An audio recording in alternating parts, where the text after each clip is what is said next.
Everybody, my name is Kara Schrack, and I am a co-VP of the Piney Ridge Elementary PTA.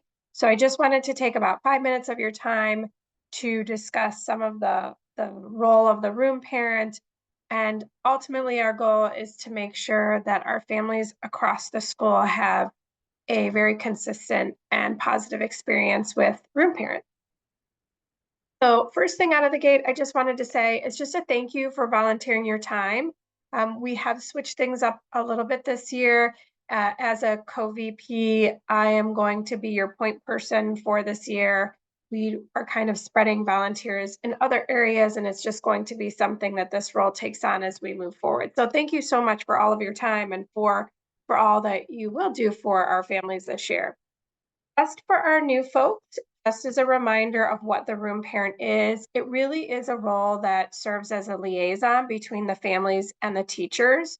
So a lot of times we have new families, or it's just someone who families can go to and ask questions, and that person can find out the general information and then get back to families. Teachers often need classroom materials or have certain needs. It might be help with setting up volunteers for the classroom, whatever it is. But when you go to introduce yourself to the classroom teacher, you can ask, what is it that you would like me to do this year? For some, I've been a room parent before. For some, they really don't need a whole lot of help. They might just reach out and say, hey, we need some more glue sticks or pencils mid-year or tissue or wipes, whatever it is. And others may want help in other areas. So that is really going to be up to the classroom teacher. And then we often encourage the role to facilitate class gifts for holidays, birthdays, Teacher Appreciation Week, and the end of the year.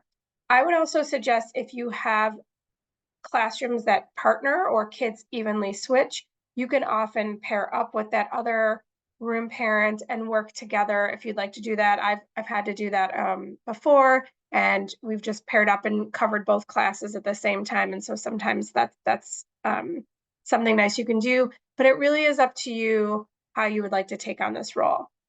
So the first thing we always share is make sure you contact that teacher right away and just introduce yourself that you're the room parent. In the email, you should see a few of my favorite things form. I am providing a physical copy.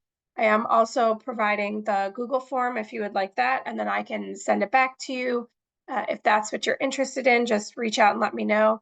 Or if you have your own electronic form, that's totally fine as well. However you want to get this information. It really is helpful to have this for classroom teachers. So when you are doing end of year gifts or birthdays or Teacher Appreciation Week, you can share it with your families and just share that these are the things all about the teacher if they want to do things, or you can just keep it to yourself. It's really up to you, but it is nice to be able to share it with the classroom teacher. The other thing I did want to say about Teacher Appreciation Week, and specifically about Teacher Appreciation Week, is usually there's a themed week, and you don't necessarily have to organize a class gift for that. If you want to just share the information about Teacher Appreciation Week, that's certainly up to you. But consistently, I would say room parents organize holiday gifts and end of year presents for classroom teachers at the minimum.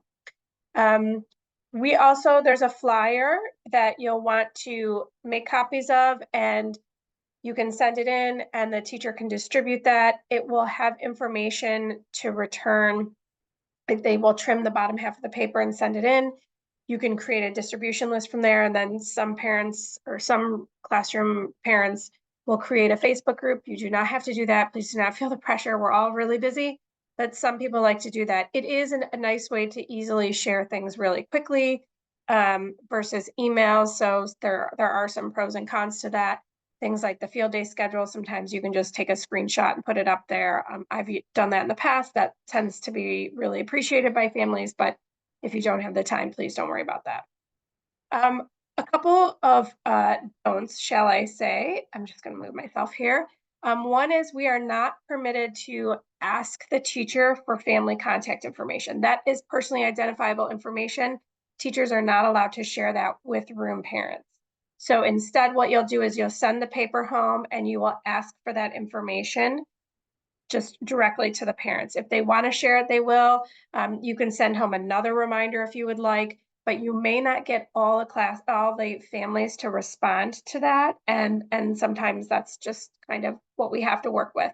But teachers are not permitted to share email address for the Smith family because the Smith family didn't get back to you. That is not permitted. Asking teachers to send out information about items and gifts, that kind of goes along the same line, because if they don't want to be part of your distribution list, then we have to respectfully be okay with them kind of wanting to do their own thing. And we've also heard from Mr. Code that teachers are not allowed to create wish lists. Now, if the teacher shares with you materials or information that they would like, you could, as a room parent, you could also create a wish list and share that out. But teachers are not permitted to do so. It's just Mr. Code's rule. The other things that we do suggest here is just some best practices. You are dealing with family money. And so we do ask, just for consistency's sake, is to keep track of your donations, just in case somebody is to ask later on. Make sure you do communicate to families what you purchased. I will take pictures sometimes and then list out, hey, here's the basket, here's everything we did.